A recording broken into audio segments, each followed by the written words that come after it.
ശബരിമലയിൽ ഭക്തജന തിരക്ക് തുടർന്നു കേട്ടോ. തുടർച്ചയായി മൂന്നാം ദിവസവും തീർത്ഥാടകരുടെ എണ്ണം 1 ലക്ഷം പിന്നിട്ടു. ഇന്ന് പൊതു അവധി ദിനമായതിനാൽ തിരക്ക് വർദ്ധിക്കാനാണ് സാധ്യത.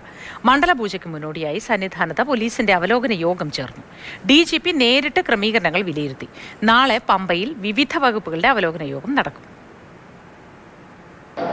മണ്ഡലപൂജയ്ക്കായുള്ള കാത്തിരിപ്പിലാണ് സന്നിധാനം നിലവിലുള്ളത്. ഏതായാലും നാളെയാണ് തങ്കയങ്കി ഘോഷയാത്ര സന്നിധാനത്തേക്ക് എത്തുക. നാളെ വൈകിട്ട് തങ്കയങ്കി ചാർത്തിക്കൊണ്ടുള്ള ദീപാരാധന നടക്കുകയും ചെയ്യും. 27-നാണ് മണ്ഡലപൂജ നടക്കുക.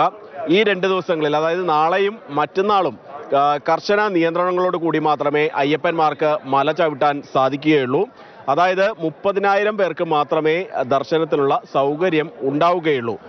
26-നും 27-നും 30,000 പേരെ മാത്രമേ പെർമിറ്റ് അനുവദിക്കൂ എന്നുള്ളതാണ് ദേവസ്വം ബോർഡും പോലീസും അറിയിക്കുന്നത്. അതുപോലെ തന്നെ സ്പോട്ട് ബുക്കിംഗ് എന്നുള്ളത് 2000 ആക്കി കുറച്ചിട്ടുമുണ്ട്.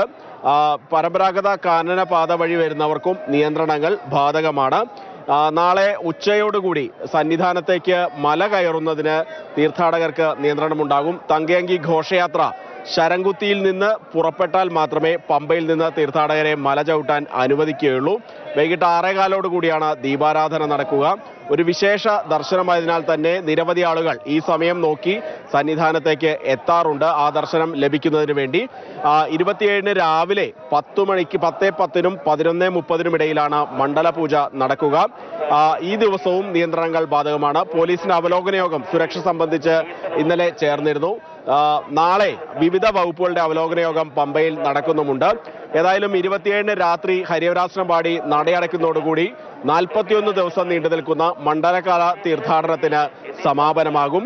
അതിനുശേഷം 30-ാം തീയതിയാണ് മകരവിളക്ക് ഉത്സവത്തിനായി നട തുറക്കുക. ഏതായാലും കഴിഞ്ഞ 3 ദിവസങ്ങളിലായി സന്നിധാനത്ത് ഏതാണ്ട് 1 ലക്ഷത്തിലധികം അയ്യപ്പന്മാർ പ്രതിദിനം ദർശനം നടത്തുന്നുണ്ട്. ഇന്ന് പൊതു അവധി ദിനമായതിനാൽ തന്നെ രാവിലെ മുതൽ തന്നെ വലിയ തിരക്ക് സന്നിധാനത്ത് അനുഭവപ്പെടുകയും ചെയ്തിരുന്നു. ഇന്ന് ദിവസവും ഏതാണ്ട് 1 ലക്ഷത്തിലധികം അയ്യപ്പന്മാർ എത്തുമെന്ന് തന്നെയാണ് പ്രതീക്ഷിക്കുന്നത്.